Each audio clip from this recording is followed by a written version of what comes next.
തൃശൂരിൽ പാടത്ത് ഗുണ്ടാ പാർട്ടി സംഘടിപ്പിച്ച സംഭവത്തിൽ പോലീസ് അന്വേഷണം ഊർജിതമാക്കി. കാപ്പ കേസ് പ്രതികൾ പാർട്ടിയിൽ പങ്കെടുത്തിട്ടുണ്ടോ എന്നാണ് പോലീസ് പ്രധാനമായും അന്വേഷിക്കുന്നത്.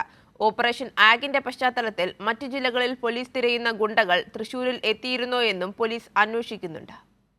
ഓപ്പറേഷൻ ആഗിന്റെ ഭാഗമായി കാപ്പ കേസ് പ്രതികളായ ഗുണ്ടകൾക്കും പിടികിട്ടാപ്പുള്ളികൾക്കുമായി സംസ്ഥാന വ്യാപകമായി നടത്തുന്ന റെയ്ഡിന്റെ പശ്ചാത്തലത്തിലാണ് തൃശൂരിലും അന്വേഷണം ശക്തമാക്കിയത്. ഏപ്രിൽ മാസത്തിൽ കുറ്റൂരിലെ കോൾപ്പാടത്ത് നടന്ന ഗുണ്ടാ പാർട്ടിയുടെ ദൃശ്യങ്ങൾ പോലീസ് ശേഖരിച്ചു. കാപ്പ കേസ് പ്രതികൾ ഈ പാർട്ടിയിൽ പങ്കെടുത്തിരുന്നു എന്നാണ് പ്രധാനമായും പോലീസ് അന്വേഷിക്കുന്നത്. ഗുണ്ടകൾ പങ്കെടുത്ത പാർട്ടിയുടെ സിനിമാ മോഡൽ റീൽ വീഡിയോ കഴിഞ്ഞ ദിവസം വ്യാപകമായി പ്രചരിച്ചിരുന്നു. പാർട്ടിയിൽ പങ്കെടുത്ത ക്രിമിനലുകളുടെ ഗ്രൂപ്പ് ഫോട്ടോയും ഇതിലുണ്ടായിരുന്നു. കഞ്ചാവ് കേസ് പ്രതികൾ ഉൾപ്പെടെ 60ഓളം പേർ പാർട്ടിയിൽ പങ്കെടുത്തതായി പ്രാഥമിക പരിശോധനയിൽ പോലീസിന് വ്യക്തമായി. കൊലക്കേസ് പ്രതിയായ ഗുണ്ടാ നേതാവ് ജയിലിൽ നിന്നും പുറത്തിറങ്ങിയതിന്റെ പേരിലാണ് പാർട്ടി നടന്നത് എന്നാണ് പോലീസിന് ലഭിച്ച വിവരം.